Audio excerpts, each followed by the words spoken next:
Hello, hello, hello mga ka-OFW, mga kabebe, mga kabayan, mga mahal kong mga taga-pagsubaybay. Ito naman po ang inyong kusinera, naghatid at naglilingkod ng panibagong masustansyang ulam sa hapagkainan. Ito ang ating ginisang kohlrabi. Ang kohlrabi isang pangkaraniwang gulay na nagkakaroon lang tuwing taglamig or winter season. Dito sa ating lamesa, ito ang ating kohlrabi at iba pang mga sangkap, ating sibuyas, garlic, onion, at kamatis. Una natin gagawin ay ating balatan ang ating kohlrabi. Ang kohlrabi is pwede itong hindi na balatan dahil nakakain yung kanyang balat. Pwede ito sa salad.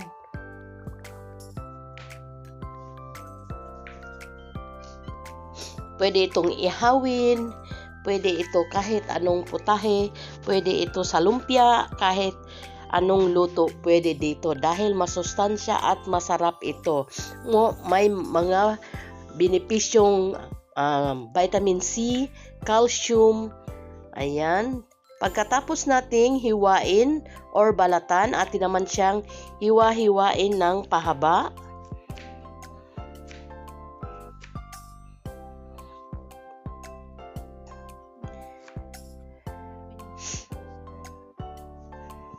Ayan, tuloy lang ang ating paghiwa mga ka-OFW. Sa hindi pa po nakasubscribe sa ating channel, just click the subscribe button and notification bell para ma-notify kayo sa ating mga newly uploaded recipe dito sa ating hapagkainan, sa ating kusina. Ayan, masustansya talaga ito. Kung nanonood pa kayo hanggang ngayon dito sa ating video, ibig sabihin na gustuhan nyo po ito.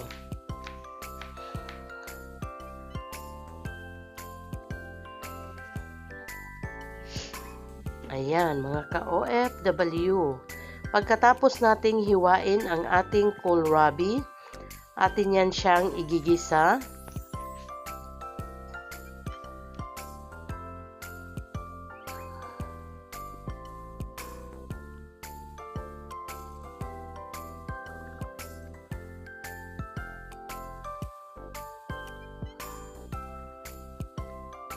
Dito sa ating kawali, maglagay tayo ng mantika.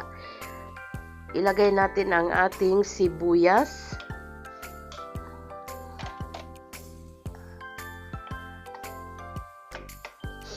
Igisa lang natin hanggang maglabas yung kanyang aromatic smell para sasarap ang ating niluluto.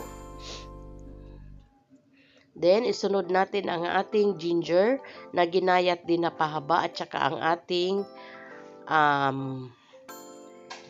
garlic. Nagtataka kayo bakit ang ating garlic ay andyan sa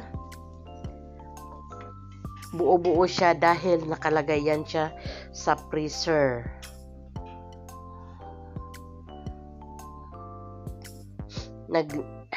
Naghahanda na kasi ako ng maraming garlic sa freezer para kung kailangan ko ay andyan na siya. Then, naglagay tayo ng asin, paminta. Habang ginigisa natin, nilalagay na natin ang asin, paminta. Then, ang ating chicken cubes. Tapos, atin lang siyang halu-haluin hanggang matunaw yung ating chicken cubes.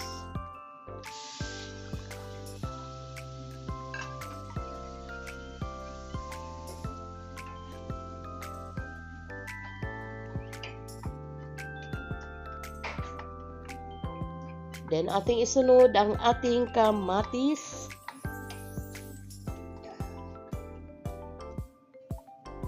Hintayin lang nating maglambot bago natin ilagay ang ating hiniwang kohlrabi. Yan. Sa puntong ito, ilalagay na natin ang ating gulay na tinatawag nilang kohlrabi.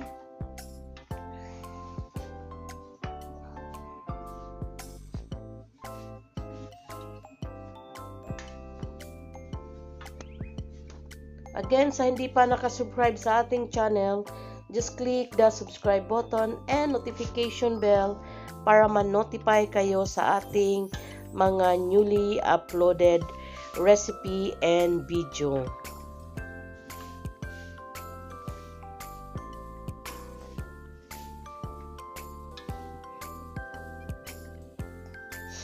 Yan, atin lang halo-haluin. Then, maglagay tayo ng at least kalahating basong tubig dahil ang kohlrabi is nagtutubig ito. Masagana ito sa vitamin C, calcium, iron, phosphorus. Ayan, maraming benepisyo ang gulay na ito. Tapos, lalagyan pa yan natin siya ng spinach, kaya talagang masustansya ang ating nilulutong gulay. Ayan, halo-haluin lang natin. Bahagya lang natin i-simmer or iluto bago natin lagyan ng iba pang sangkap. Ito ang ating seasoning. Any seasoning pwede nyong ilagay.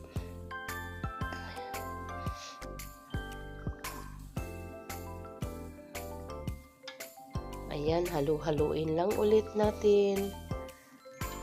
Again, sa hindi pa nakasubscribe sa ating channel, just click the subscribe button and notification bell para ma-notify kayo sa ating mga newly uploaded recipe and video.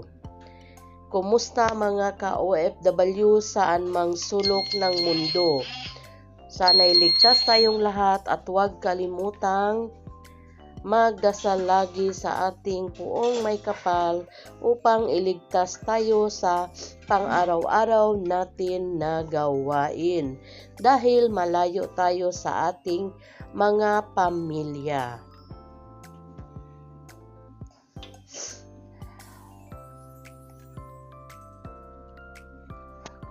Then, maglagay tayo dito ng tanglad.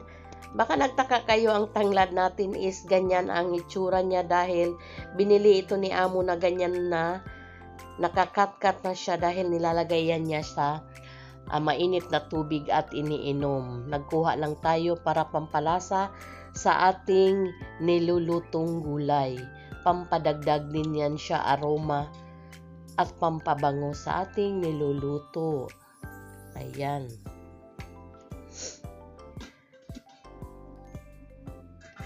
Then, isimmer lang natin ng mga ilang minutes. Yan, check natin. Kumulo na siya.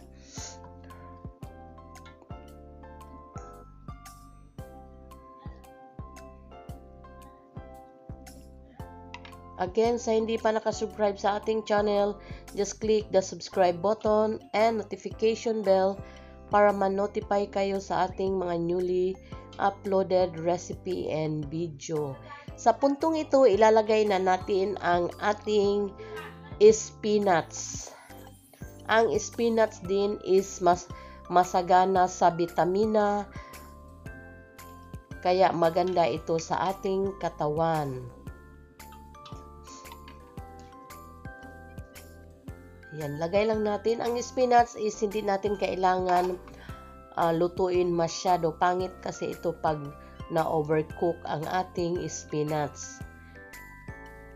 Sabi nga nila, ang spinach is pagkain ni Papay, pampalakas ng katawan at saka muscle.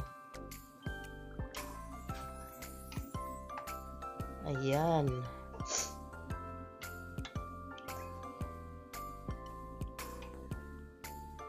Medyo may sakit na naman ang inyong tagaluto.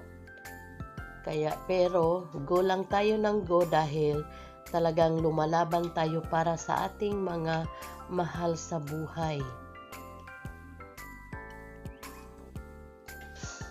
Ayan, ito sa puntong ito luto na ang ating ginisang or sauteed kohlrabi. Ilagay natin siya sa ating serving plate. Ayan na, ito na siya. Ang sarap, malinamnam. Sana'y nagustuhan nyo ang ating putahe sa araw na ito. Bon appetit, maraming salamat sa inyong panonood. Ito ang ating mga kasamahan, nag-i-enjoy na kumain sa ating gulay. Ayan, may soup pa. Yan ang aking mga kasama.